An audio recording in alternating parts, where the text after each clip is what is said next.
Hi friends, welcome to Haritha Suresh vlogs. நம்ம இன்றைக்கி பார்க்க போகிறது சென்னா மசாலா எப்படி செய்யலாம்னு சொல்லி பார்க்கலாம் வாங்க.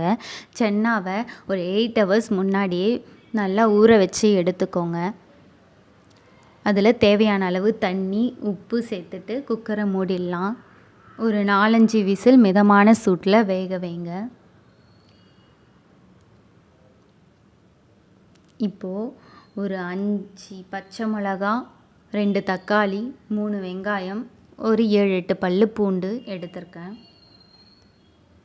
நீங்கள் வெங்காயம் பெருசு பெருசாகவே கட் பண்ணிக்கலாம்.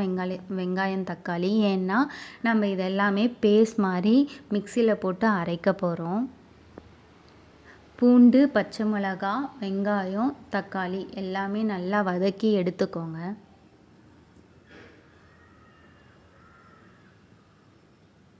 லாஸ்ட்டாக கொஞ்சம் முந்திரியும் சேர்த்துக்கலாம். ஒரு 5-6 முந்திரி சேர்த்துக்கோங்க.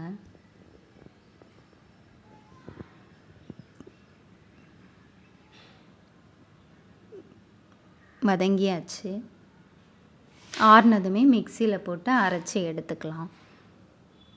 கொண்டக்கடலை இப்போ இந்த ஸ்டேஜுக்கு வேக வச்சு எடுத்துக்கோங்க. கொண்டக்கடலை இந்த ஸ்டேஜுக்கு வேக வச்சு எடுத்துக்கோங்க. இப்போ பேஸ்ட் மாதிரி அரைச்சி எடுத்துருக்கோம்.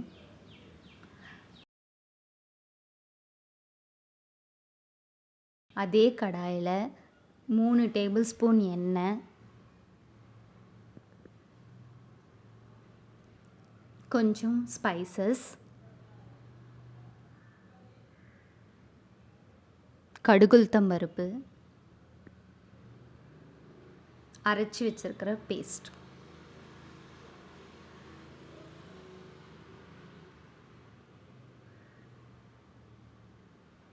மிக்சியில் தண்ணி ஊற்றி ஆட் பண்ணிக்கோங்க.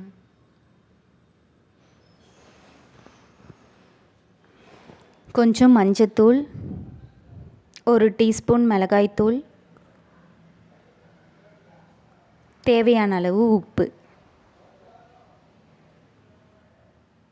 கொஞ்சம் கருவேப்பிலை, கொண்டக்கடலையை ஆட் பண்ணிக்கலாம். இப்போது இது கொஞ்ச நேரம் கொதிக்கட்டும்.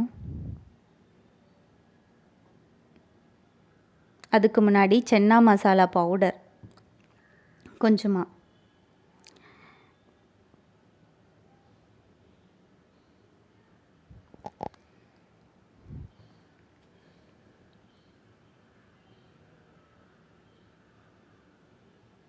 இப்படி லைட்டாக கொதிக்கும்போது கொத்தமல்லி தூவி இறக்கிடுங்க. அவ்வளோதான், நம்மளுடைய சுவையான சென்னா மசாலா ரெடி.